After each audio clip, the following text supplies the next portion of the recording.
Hallo, willkommen beim 1000 Bäcker Report. Heute mit dem Thema Finanzkrise 3.0 führt zum Goldpreisanstieg auf 4.000 Dollar.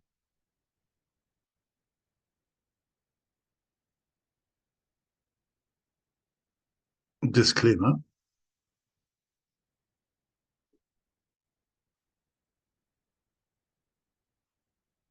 Finanzkrise 3.0 führt zum Goldpreisanstieg auf 4.000 Dollar. Vermutlich kommen die Turbulenzen im Finanzsystem der Federal Reserve ganz gelegen. Muss man doch jetzt wieder Geld drucken, um die systemrelevanten Banken zu retten. Auch müssen die Zinserhöhungen dann ausgesetzt werden. Einige dieser neuen Währungseinheiten dürften dann ihren Weg in Gold, Silber und Goldaktien finden.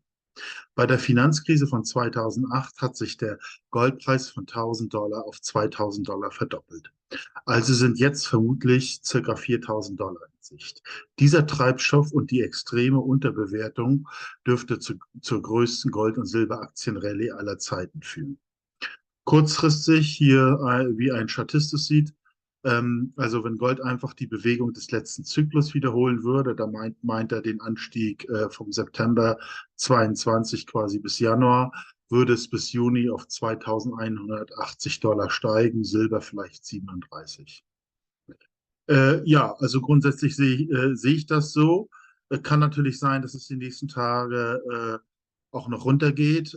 Ich hatte jetzt auch noch mal einen anderen Bericht, den ich die Tage vielleicht auch mal verlinken werde, dass diese Einbrüche auch inszeniert werden, unter anderem, um tatsächlich auch gerade auch von Goldaktien abzulenken, weil es so ein absolut interessantes Investment sind. Sie müssen sich ja bewusst machen, dass 99,9% nicht in diesem Sektor sind. Deswegen, die Augen sind alle woanders, jedenfalls nicht in Gold und Goldaktien, die eben so extrem unterbewertet ist. Und Sie müssen sich auch im Vergleich zu 2008 bewusst machen, dass die Goldaktien damals ziemlich hoch bewertet waren. Ich glaube, dieser Hui-Gold-Index, der jetzt bei 0,12 ist, also das Verhältnis von Goldaktien ist jetzt 0,12 oder so. Und damals war es fast um die 0,5 meines Erachtens. Also eine hohe Fallhöhe. Die ist diesmal nicht vorhanden. Sicherlich kann es natürlich in den ersten Tagen mit runtergehen, aber es dürfte kein langanhaltendes Phänomen sein. Am Ende werden die System, werden die retten, die können es nicht einfach so untergehen lassen und das können sie nur eigentlich mehr oder weniger mit neuen Geldmengen erreichen, wie auch immer die das denn nennen werden. Und das dürfte meiner Meinung nach dann eine Rallye genau wie in der Finanzkrise auslösen bei Gold, wo sich dort in Gold ungefähr verdoppelt, also vielleicht in Richtung 4.000 Dollar steigt. Und das wäre natürlich ein absolut interessant für Goldaktien und würde meiner Meinung nach noch die größte Goldaktienrallye aller Zeiten freisetzen. Von dieser extremen Unterbewertung aus, das muss man dazu sagen. Also hier kommen zwei Sachen zusammen, möglicher Goldpreisanstieg, Verdopplung und die Auslöschung dieser extremen Unterbewertung bei Goldaktien.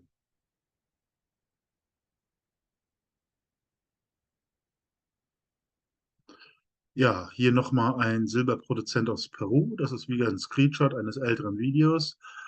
Der hat insgesamt circa ja, 100 Millionen Unzen Silber, hochgradiges Gold. Aktuell so produzieren die 1,5 Millionen Unzen Gold, haben dann auch noch Blei und Zink sehr viel und auch noch mehrere Gebiete, auch noch eben das Koroko Goldprojekt. Dort gibt es Potenzial für ein hochgradiges System mit 16,6 Gramm pro Tonne und 31 Gramm pro Tonne Gold wurden da gemessen. Also das Unternehmen ist auch schon ausgebrochen. Jetzt, sage ich mal, von den letzten Tief hat aber jetzt meiner Meinung ähm, auch stark wieder korrigiert. Es ist aktuell hier auf 28, es war schon fast auf 0,5. Und das ist sicherlich ein interessantes Schnäppchen aus meiner Sicht, um Position an Top ähm, Gold- und Silberaktien aufzubauen.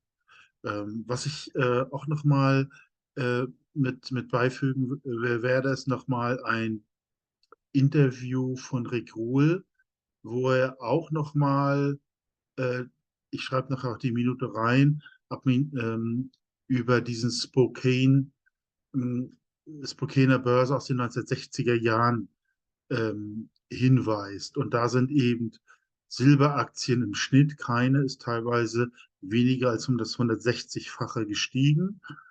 Ähm, also das war die Zeit, als in den 60er Jahren mit einmal auch den Silber aus den Währungen genommen worden ist. Und dann gab es eben auch Tausendwecker und ähnliches. Und er hatte dann auch mal in dem Interview auch nochmal erwähnt, dass er da von einer Silberaktie berichtet, die von 10 Cent auf 60 Dollar gestiegen ist.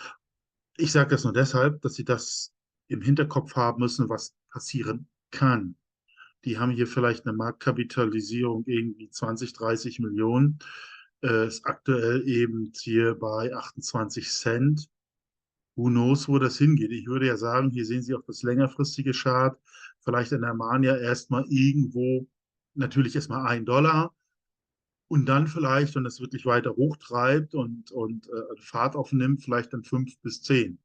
Ähm, aber wenn es einen richtigen Silberboom gibt, dieser Silbermarkt ist so ungeheuer eng, und da macht es eben absolut Sinn, wirklich primäre Silberprojekte, da gibt es nicht so viele von, zu investieren, falls es denn doch kommt. Und deswegen wollte ich nur darauf hinweisen, dass auch dieser Rigol das in dem Zusammenhang erwähnt. Also das ist eine Realität, das kommt natürlich nicht sehr häufig vor, es kam vor und ich denke, wir stehen mit diesen Ereignissen, die wir jetzt aktuell haben, genau vor so etwas wieder.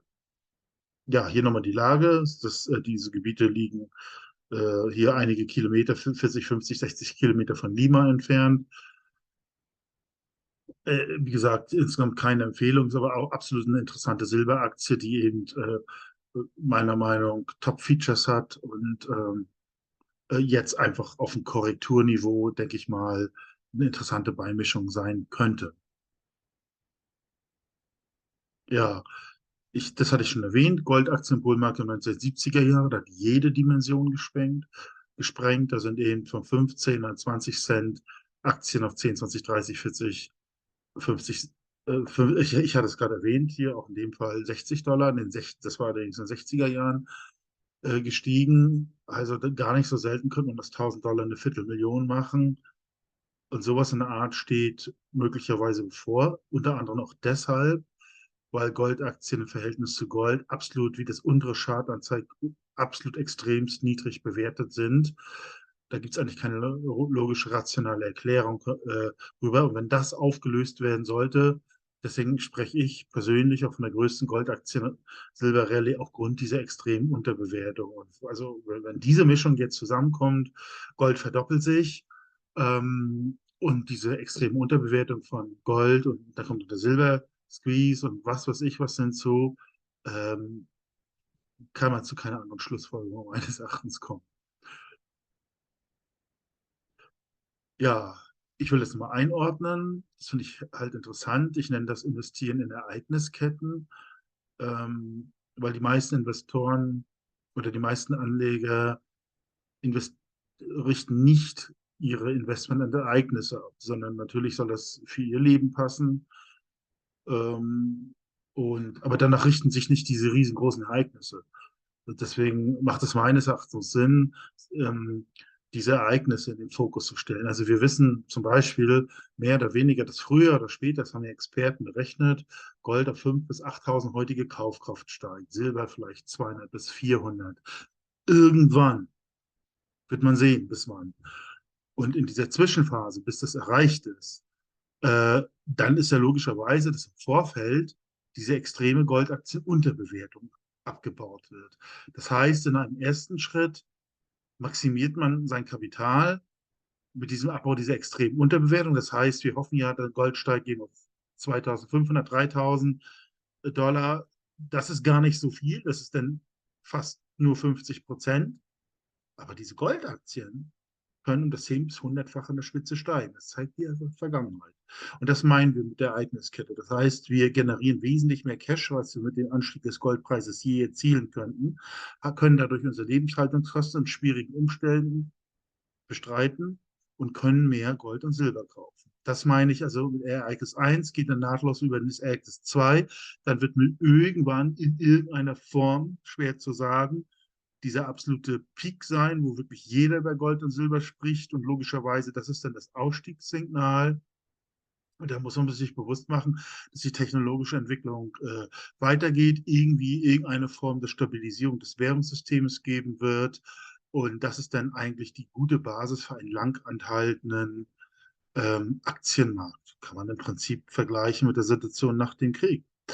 Wer zur Währungsreform, wer die Mittel gehabt hat, 1948 oder auch davor, wer sich eine große Anzahl von Top-Daimler, was weiß ich, Aktien unter den Nagel gerissen hat, der war der ganz große Gewinner. Dieser erste Börsenboom, der hielt eben vom Nachkrieg damals, Nachkriegssituation, bis 1966 an. Also es sind ungefähr in dem Sinne, ja, das sind auch ungefähr 20 Jahre.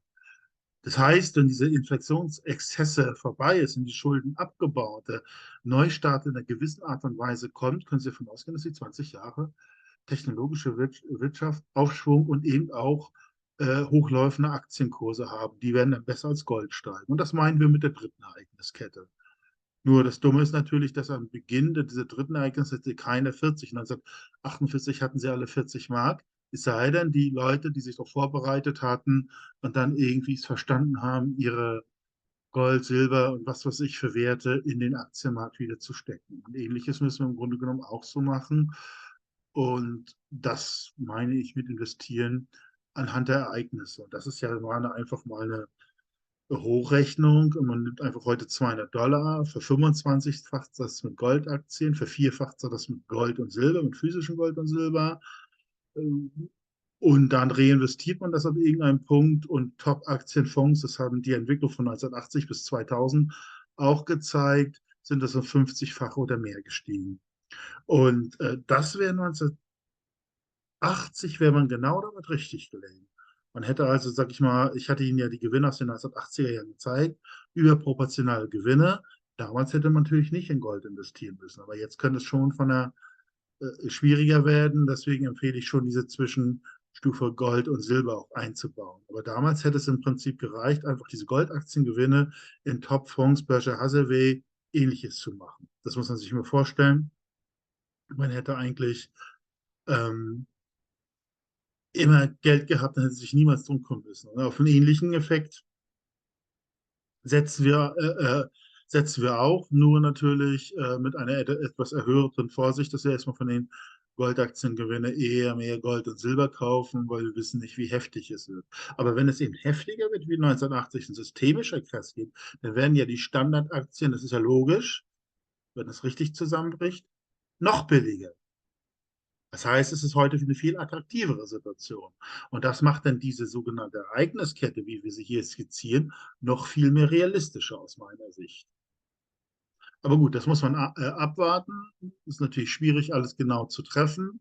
Aber daran sollte man denken, wenn man 100, 200 Euro in der Tasche hat, was daran werden kann. Möglicherweise ist mit einer einzigen Ereigniskette, wenn man danach investiert, hat man nie irgendein ökonomisches Problem langfristig. Und das finde ich sehr faszinierend. Das bieten aber nicht normale Verhältnisse, das bieten nur diese enormen Verzerrungen, die aktuell bestehen. Die werden sich entladen. Entweder man ist Opfer davon oder man versucht so derartig zu profitieren. Und das steckt dahinter, dieses Konzept. Ja. Aus dem Becker-Report, wir versuchen eben diese Goldaktien zu identifizieren, ja, wenn jetzt Gold über 2000 sich dauerhaft etabliert, auf Richtung 2,5 geht, die dann eben um das 10- bis 100-fache hochsteigen können. Da gibt es verschiedene Risikoklassen, die versuchen wir zu identifizieren, eben auch, wie gesagt, die Exit-Strategie, was kauft man, wenn man aussteigt. Ja, ich bedanke mich ganz herzlich für Ihre Aufmerksamkeit. Würde Sie bitten, meinen Kanal zu abonnieren, wenn Sie das Video interessant und hilfreich fanden. Vielleicht die Glocke betätigen, dass Sie sofort über die neuen Videos informiert werden. Sie können auch gerne ein Like hinterlassen, es würde dem Algorithmus helfen, denn dann würde das Video auch anderen YouTube-Zuschauern vorgeschlagen. Also nochmal besten Dank für die Aufmerksamkeit und bis zum nächsten Mal.